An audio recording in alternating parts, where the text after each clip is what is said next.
На территории школы номер 44, которая носит имя Алиме Абдинановой, установили памятник легендарной разведчице. Для школы, конечно, это знаковое событие, потому что герои живы тогда, когда о них помнят. И дети, конечно же, должны наших героев знать и благодаря этому любить нашу Родину. Алиме Абдинанова родилась в 1924 году под Керчью. С началом войны юная Алиме несколько раз просилась на фронт, но получала отказ. С ноября 1941-го работала в госпитале в Краснодарском крае, а в 1943-м прошла парашютно-десантную подготовку и стала разведчицей. В октябре Абдинанову перебросили в Крым. В родном селе Джермай-Кашех она организовала подпольную группу из числа крымских татар.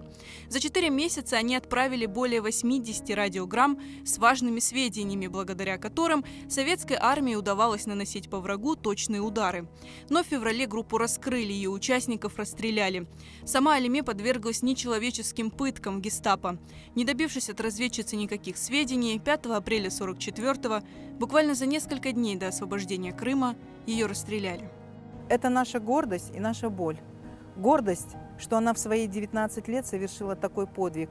А боль, то, что ее не стало, в 19, ее расстреляли, и она даже не вышла замуж, и у нее не было ни семьи, ни внука, вы понимаете, это наша боль. И эта боль наша была с самого детства, потому что наша мама всегда нам рассказывала о ее подвиге, о ее жизни, какая она была отчаянная девочка. Она ведь закончила школу с отличием и хотела быть учительницей, но война распорядилась иначе. Мы гордимся, что наших героев не забыли, что о них помнят и стараются сделать все, и чтобы наши дети всегда видели, даже пробегая, останавливались возле этого памятника и задумывались, какой героический подвиг совершила эта 19-летняя девушка, отдавая свою жизнь. Она отдала свою жизнь за светлое будущее нас, за наших детей, наших внуков.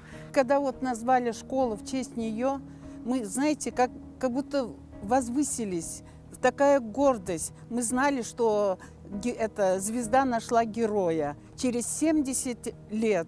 А ее историю всю жизнь мы слышали, потому что мама с детства нам рассказывала о ее подвиге. И как она замучена была немцами, зверски убита. Сейчас мы рады, что наши дети, внуки учатся в этой школе. И хотим, что вот в этом году 1500 учеников. У всех в груди, чтобы вот была память о нашей Тизешке, какая она отважная была. И чтобы совершали подвиги, если она сложила свою жизнь за победу, но хочу, чтобы наши ученики все выучились, получили образование хорошее и были тоже героями нашего времени.